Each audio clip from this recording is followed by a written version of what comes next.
Ce n'est pas un photomontage, cette route norvégienne a l'air super dangereuse. On dirait un tremplin. Mais alors pourquoi on s'est embêté à faire tout ça au lieu de tout bétonner ou de mettre une passerelle? Ça c'est l'Atlantic Road. Elle relie ces minuscules îles entre elles pour résoudre le problème qui fait la beauté des paysages norvégiens. Si vous zoomez sur la carte de la Norvège, vous remarquerez que toute la côte ouest du pays est en lambeaux. C'est à cause des fjords, ces fameuses vallées envahies par la mer. Elles sont magnifiques, mais elles créent un casse-tête au niveau des transports. À plein d'endroits, il n'y a pas de route, donc les gens qui habitent ici peuvent se retrouver isolés loin des hôpitaux ou des écoles. Mais en plus de ça, cela crée aussi des problèmes économiques parce qu'il y a du gaz et du saumon à l'ouest et ça rend donc leur transport difficile. Donc face à cette situation, les Norvégiens ont mis des gros bateaux en poteau autour pour permettre à leurs voitures de traverser les fjords. Ça marche pas trop mal, mais le problème c'est que les temps des trajets restent très longs et vous pouvez vous retrouver bloqué si la météo est mauvaise. En ce moment, c'est en train de changer car la Norvège investit beaucoup d'argent pour construire des ponts, des tunnels et des routes pour permettre aux voitures et autres de longer la côte sans dénaturer le paysage. Et l'Atlantic Road en fait partie. Avant le 18e siècle, si tu portais des vêtements bleus, c'était que t'étais plutôt blindé. Et c'est d'ailleurs en partie ce pourquoi les rois en portaient souvent. Mais est-ce que tu sais pourquoi? La raison est que la seule teinte bleue qui existait et qui était profonde et stable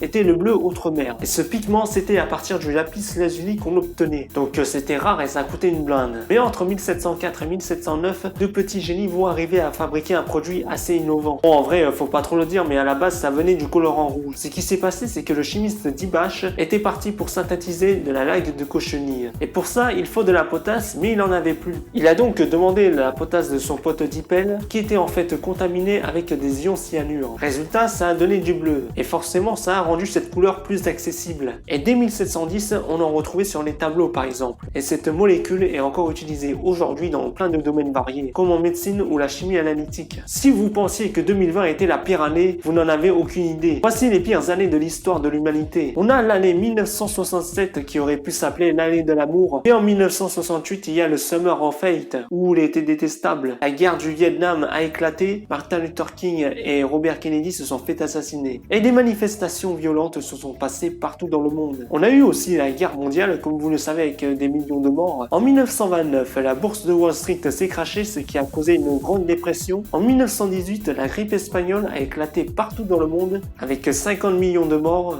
1816 est connu comme l'année sans soleil, après qu'un volcan en Indonésie ait explosé, ce qui a bloqué le soleil pendant un an, avec des mauvaises récoltes, des rivières inondées et des émeutes internationales. De 1347 à 1351, il y a eu la mort noire, avec la pandémie la plus dévastatrice de l'histoire, qui a décimé un tiers de la population européenne. Et maintenant, la pire année de l'humanité est 536. Un gros nuage de cendres épaisses s'est installé en Europe, au Moyen-Orient et en Asie. Et ce pendant 18 mois, avec des températures en été supra basses et qui a détruit quasiment la moitié de la population humaine sur les 3 continents.